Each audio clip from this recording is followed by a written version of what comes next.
Hey darlings, welcome to my channel. ఎలా ఉన్నారు? మొత్తానికి రాజాసాబ్ టీజర్ అయితే వచ్చేసింది అండ్ 2 minutes 28 seconds ఉన్న ఈ టీజర్ లో అయితే చాలా డీటెయిల్స్ అయితే కనిపించాయి నాకు. 12 సంవత్సరాల తర్వాత మన పాత డార్లింగ్ అయితే మనకి మారుతి గారు తీసుకొచ్చేసారు. బాహుబలి అనే సినిమాతో ప్రభాస్ అయితే ఒక గ్రాండియర్ సినిమా తీశారు. బట్ దాని తర్వాత సినిమాల్లో మనం మన పాత ప్రభాస్ని అయితే చాలా మిస్ అయ్యాం. మన డార్లింగ్లో ప్రభాస్ని అండ్ బుజ్జిగాళ్ళ ప్రభాస్ని కలిపి ఈ సినిమాలో మనకైతే మారుతి గారు ప్రజెంట్ చేయబోతున్నారు. టీజర్ చూస్తున్నంతసేపు ఇలాంటి ప్రభాస్నే కదా మనం ఇన్నాళ్ళు మిస్ అయ్యాం అనిపించింది. నాకైతే చాలా హ్యాపీగా అనిపించింది. అండ్ టీజర్లో చాలా డీటెయిల్స్ ఉన్నాయి, ఒకటొకటిగా డిస్కస్ చేసుకుందాం. ఎండ్ వరకు చూడండి, చాలా ఇంట్రెస్టింగ్ డీటెయిల్స్ అయితే ఈ వీడియోలో ఉన్నాయి. ఈ షాట్లో మనం గమనిస్తే కరెక్ట్గా ఈ పాయింట్లో మనకి ఈజిప్షియన్ స్కల్ప్చర్స్ అయితే కనిపిస్తూ ఉంటాయి. అండ్ ఇక్కడ గమనిస్తే ఈ ప్లేస్లో కూడా మనకి ఇంకో ఈజిప్షియన్ స్కల్ప్చర్ అయితే కనిపిస్తుంది. వీటి వెనకాల రీజన్ ఏమై ఉండొచ్చు అంటే ఈజిప్షియన్ కల్చర్లో చావు తర్వాత కూడా మళ్ళీ బతకగలం అని వాళ్ళైతే నమ్ముతూ ఉంటారు. అండ్ టీజర్ స్టార్టింగ్లో సంజయ్ దత్ వాయిస్ ఓవర్లో కూడా అదే చెప్తాడు. ఈ ఇల్లు నా దేహం, ఈ సంపద నా ప్రాణం, నా తదనంతరం కూడా దీన్ని నేను మాత్రమే అనుభవిస్తాను. టీజర్లో ఈ క్యాట్ని గమనించారా? ఈజిప్షియన్ కల్చర్లో క్యాట్ని కూడా చాలా పవర్ఫుల్గా నమ్ముతారు. అండ్ ఈ క్యాట్ అయితే చూడటానికి చాలా వింతగా ఉంది కదా. బట్ ఇలాంటి హెయిర్లెస్ క్యాట్స్కి ఒక బ్రీడ్ అయితే ఉంది. It's a cat. That is not a cat. ఇదే ఆ క్యాట్ బ్రీడ్. చూడటానికి ఈ క్యాట్ సిమిలర్గా ఉన్నాయి. మనోళ్ళు ఇది విఎఫ్ఎక్స్ వాడి క్రియేట్ చేశారు, బట్ చాలా ఐడెంటికల్గా ఉంది. బట్ ఈ క్యాట్ అయితే చాలా క్రీపీగా ఉంది. ఈ షాట్లో మనం యంగ్ సంజయ్ దత్ని అయితే మనం చూడొచ్చు. ఈ చక్రంలో ఎవరిదో ఆత్మని బంధించడానికి అయితే సంజయ్ దత్ ట్రై చేస్తున్నట్టు మనం ఇక్కడైతే చూడొచ్చు. అలా ఎందుకు అంటున్నాను అంటే టీజర్లో కొన్ని సెకండ్స్ తర్వాత మనకైతే ఈ షాట్ అయితే కనిపిస్తుంది. ఇక్కడ కరెక్ట్గా మనం అబ్జర్వ్ చేస్తే ఎవరివో అస్థికల కుండ అయితే మనకు కనిపిస్తుంది. అండ్ నెక్స్ట్ మూమెంట్లో ఇదే బ్లాస్ట్ అయ్యి లోపల నుంచి వాటర్ టైప్ సబ్స్టెన్స్ అయితే మనకి బయటకు వస్తూ ఉంటుంది. ఐ థింక్ ఈ వాటర్తో పాటు లోపల దాగి ఉన్న ఆత్మ కూడా బయటకు వస్తుందేమో. ఈ షాట్లో కనిపిస్తున్న వాటర్ కూడా ఇందాక బయటికి వచ్చిన వాటరేనా, లేదా మనకి టీజర్లో ముసలి షాట్ ఒకటి కనిపిస్తుంది, ఆ ఆ వాటరే ఈ వాటరా? ఎందుకంటే టీజర్లో హీరోయిన్ ఒక చోట భయపడుతూ కనిపిస్తుంది.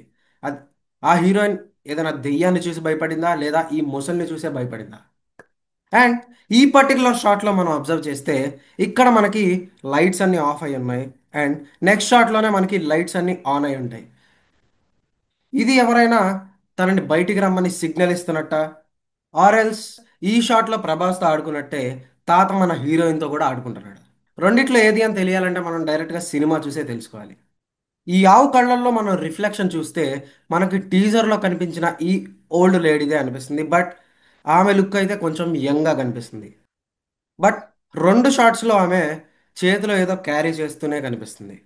మనకి తెలుగు టీజర్లో లాస్ట్లో తాత వైర్ కొరికేసినట్టున్నాడు రా అనే డైలాగ్ ఉంటుంది కదా. బట్ హిందీ టీజర్లో అయితే నానీకో యాద్ దిలాయి అనే ఉంటుంది. తాత వైర్ కొరికేసేడేమో చూడరా బయట, దాదాని నానికి యాద్ దిలాది రే పాండు. ఈ టీజర్లో నానమ్మ ఏజ్ ఉన్నది ఈవిడకి మాత్రమే. సో ఈవిడ ప్రభాస్ గారి నానమ్మ. సో ఇదంతా కనెక్ట్ చేసి చూస్తే ఆ నగలు అనేవి అమ్మవారి నగలు అయి ఉంటాయి. ఆ నగల్ని సంజయ్ దత్ అయితే కొట్టేస్తాడు.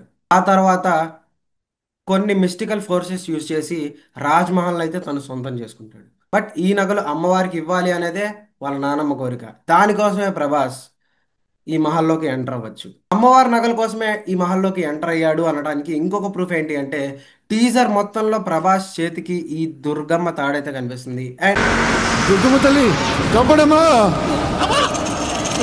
సో సంజయ్ దత్ నుంచి ఈ నగలన్నీ తీసుకెళ్లి అమ్మవారికి ఇవ్వడమే ప్రభాస్ మోటో అయి ఉండొచ్చు ఈ సినిమాలో. మిగతా వాళ్ళు దీనికి హెల్ప్ చేయడానికి వచ్చి ఉండొచ్చు, ఆర్ దీన్ని కొట్టేయడానికి వచ్చి ఉండొచ్చు. అండ్ సినిమాలో ఈ అప్సైడ్ డౌన్ షాట్ గురించి అయితే చాలా మంది మాట్లాడుకుంటున్నారు. బికాస్ బికాస్ ఇది చూడటానికి కూడా విజువల్గా చాలా గ్రాండియర్గా ఉంది. అండ్ ఇండియన్ సినిమాలో ఇలాంటి షాట్స్ చాలా రేర్గా ఉంటాయి. ఈ షాట్ ఇలా ఎందుకు జరుగుతుంది అంటే బేసికల్లీ ఈ మహల్ ఒక హాంటెడ్ మహల్. సో లోపలన్నీ ఆత్మలు ప్రేతాత్మలే తిరుగుతూ ఉంటాయి. అండ్ వీటన్నిటికీ లీడర్ మన సంజయ్ దత్. ఎవరైనా ఆ నగల కోసం వస్తే ఏ ఎక్స్టెంట్కైనా వెళ్తాడు. అయితే ఇక్కడ మనకి ఓల్డ్ లుక్లో ప్రభాస్ కనిపిస్తున్నారు కదా. ప్రభాస్ బాడీలోకి అయితే మన సంజయ్ దత్ ఆత్మ దూరేసి ఈ అడవి మనుషులందరినీ చిత్త కొట్టేస్తుంది. ఈ అప్సైడ్ డౌన్ ఎలా పాసిబుల్ అంటే ఈ మహల్ అంతా సంజయ్ దత్ ఆధీనంలో ఉంది. సో తను ఏదైనా చేయగలడు. టీజర్లో మనకి సముద్రకని గారు కూడా కనిపిస్తారు. I think he's the grand father of Prabhas. అలా అని ఎక్కడా చెప్పలేదు, బట్ ఇది నా గెస్ మాత్రం. టీజర్లో ఈ ఫైట్ అయితే చాలా స్టైలిష్గా డిజైన్ చేశారు. ప్రభాస్ అలా కూర్చొని చాలా కూల్గా ఫైట్ చేస్తున్నాడు. మన రెబలోడ్లో ఉన్న స్వాగ్ని అయితే ఈ ఫైట్లో చాలా బాగా చూపించారు. బట్ ఈ షాట్లో మనం కీన్గా అబ్జర్వ్ చేస్తే ఇక్కడ చిరంజీవి గారు అండ్ అమితాబ్ బచ్చన్ అండ్ రజనీకాంత్ వీళ్ళ ముగ్గురి పోస్టర్స్ అయితే మనకు కనిపిస్తాయి.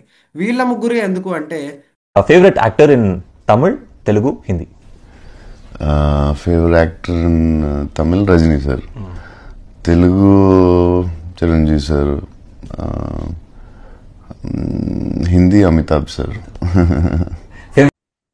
మారుతి గారు ఇది గుర్తుపెట్టుకొని ఈ ఫైట్లో పెట్టారు అంటే మీ అటెన్షన్ టు డీటెయిల్కి హ్యాట్స్ ఆఫ్ గురుగారు. అండ్ మనకి ఈ ఎంట్రీ అయితే కనిపిస్తుంది కదా, ఈ రూమ్ లోపలే ఈ క్షుద్ర పూజ సెటప్ అంతా ఉండి ఉండొచ్చు. ఇందాక మనం ఈ చక్రంలో నుంచి అయితే ఆత్మ బయటకు వచ్చింది in the form of water type substance అని మనం అనుకున్నాం కదా. సో ఈ వాటర్ అయితే మనకి ఆ రూమ్లో నుంచి అలా ఫ్లో అవుతూ ప్రభాస్ దగ్గరకు వచ్చేసరికి ఇలా రెడ్ కలర్లో బ్లడ్ లాగా అయితే మారిపోతుంది. అంటే సింబాలిక్గా ఓల్డ్ రాజాసాబ్ అయితే తన రక్త సంబంధాన్ని చేరుకున్నాడు అనుకోవచ్చా. అండ్ ఫైనల్గా టీజర్లో ఈ షాట్, ఇంట్లోనే ఏనుగులు నుంచుకున్నారు అంటే ఆ రాజుగారు ఎంత పవర్ఫుల్ అయి ఉంటారు. ఆ రాజుగారిని ఎదిరించారు అంటే సంజయ్ దత్ ఇంకెంత పవర్ఫుల్ అయి ఉంటాడు. ఆ సంజయ్ దత్ని ఎదిరించాలి అంటే మన ప్రభాస్కి ఎంత పవర్ ఉండాలి. ఇదంతా ఆలోచిస్తుంటేనే నాకు చాలా ఇంట్రెస్టింగ్గా అనిపిస్తుంది. నేను ప్రామిస్ చేస్తున్నా, ఈరోజు ఇది జస్ట్ టీజర్. ఈ వరల్డ్ ఎలా ఉంటుందో మీకు జస్ట్ చూపించామంతే. ఇది trailer, cinema, you can't imagine, I'm telling.